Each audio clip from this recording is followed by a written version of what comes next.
Hello friends, today I've got some great additions to the Hall of Fame wall here.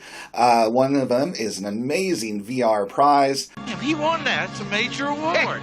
Another one is a very generous gift from a friend in the YouTube space. Them nifty gifties.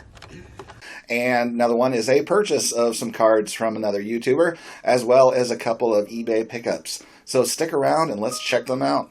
I'm excited to see what you guys have here. Hello friends, I am John and I am a 3D 80s kid.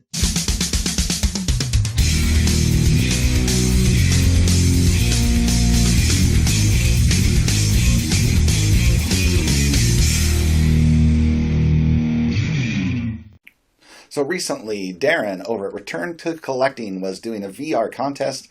He had asked us to identify channels with less than 200 subscribers, and then he had 3 different prizes to choose from, and I chose the oldest card of the bunch, and I ended up winning the drawing, and I am the lucky recipient of this gorgeous T206 card of Huey Jennings, player manager of the Detroit Tigers, Hall of Famer, and now my oldest Hall of Fame card, being that this is identified as a 1909 issue, and this thing being authentic min size. These are the cards that are right up my alley as far as purchasing, because look at this thing. It's gorgeous, just because it is a fractional amount too small for the specifications, but this thing presents so nicely, and like even the back on this thing is super clean.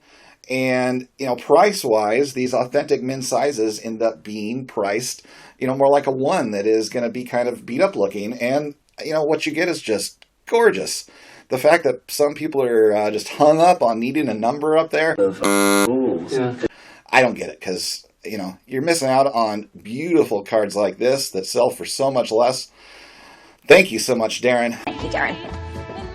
But one thing I do want to do, I am remiss of missing one channel that I really wanted to shout out, but I could have sworn he had more than 200 subscribers, and I want to do it now. That is BK over at Max Wax Stacks.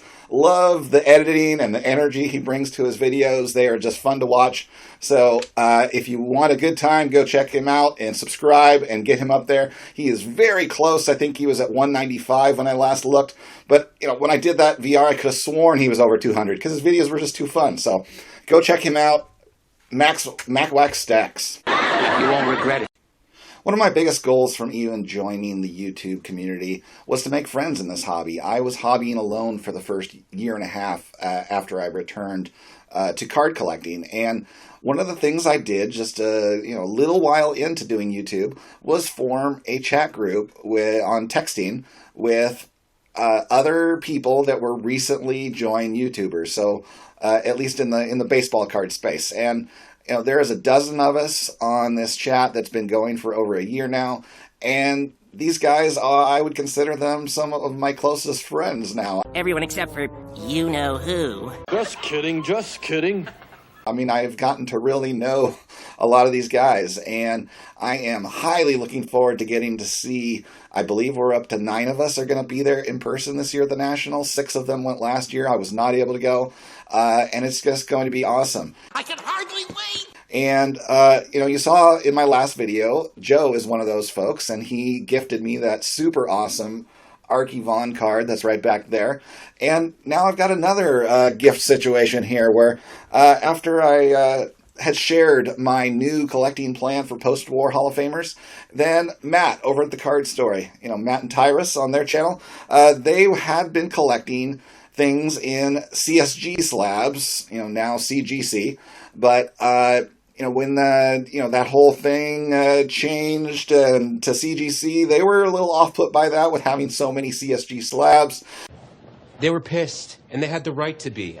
I think Matt's mostly going the PSA route these days, and it kind of also had an impact on how he was collecting, because he was starting to gather some Hall of Famer cards in CSG slabs, and he actually had a couple that were directly the cards I am targeting in my plan, and just out of the blue on our text thread, he offers them to me for free, and What an awesome dude. I say, great, thank you very much, and here they are. It is the 1948 Bowman Johnny Mize, and then the 1954 Topps Monty Irvin. Both of them gorgeous cards.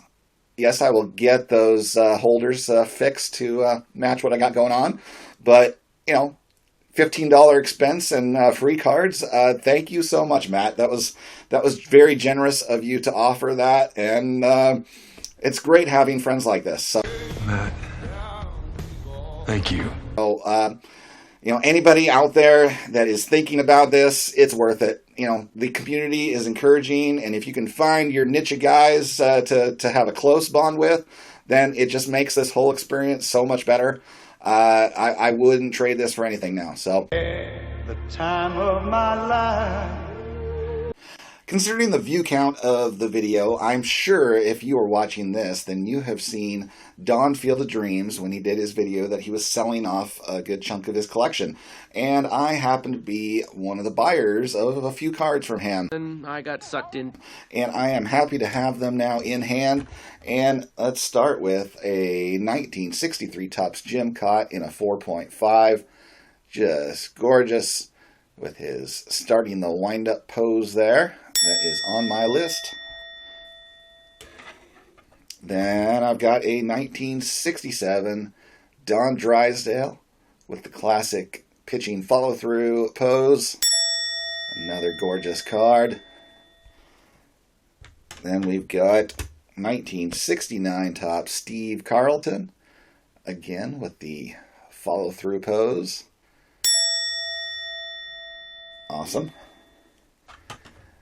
Then we've got a 1973 Topps Jim Palmer with the big high leg kick. Nice stuff there.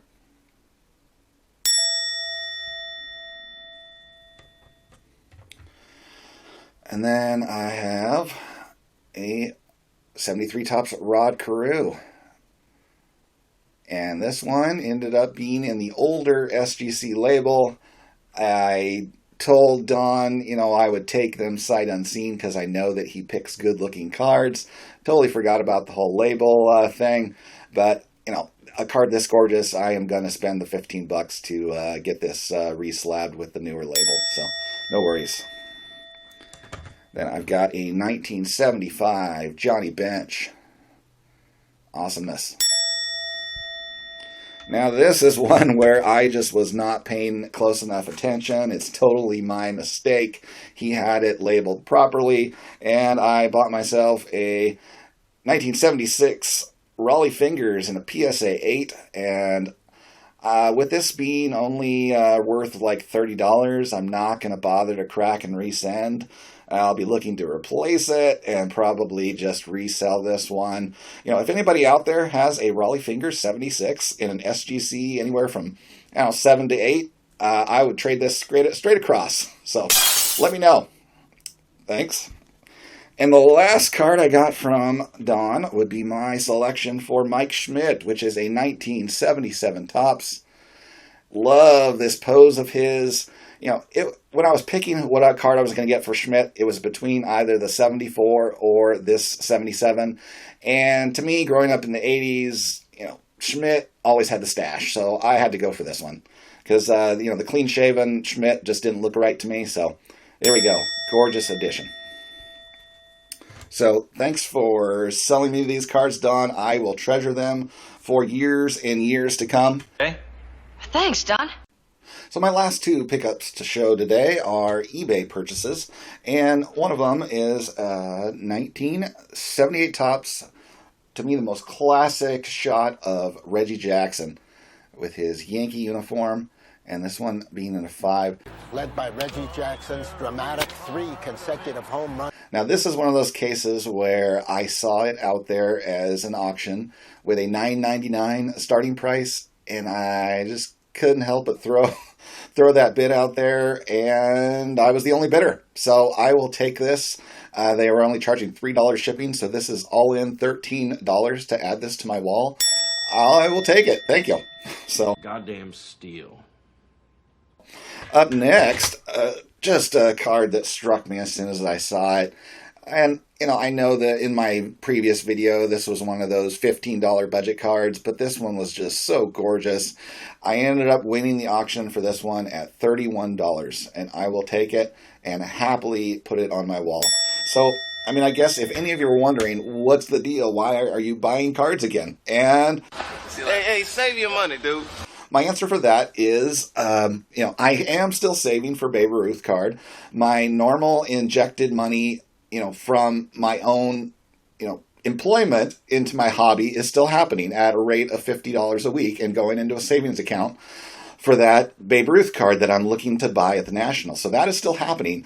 I am doing all of this with the cards that used to be on my wall that I'm selling. I didn't trade all of them to Chris from Missouri. It was a lot, but I have sold quite a bit. In fact, I only have about a dozen left of my previous collection because, shockingly, if you price cards on eBay as a buy it now for what is a fair market value, they sell fast. So what a completely outdated concept.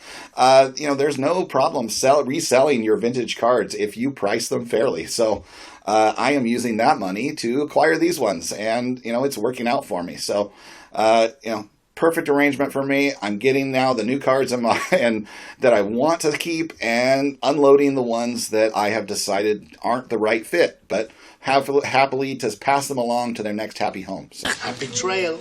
So to wrap things up, thanks again, Darren over at Return to Collecting. Thanks, Matt over at The Card Story. And thank you, all everybody, for watching. So I will see you next time. Well, see you next time. Yeah, unless I get lucky and break a leg.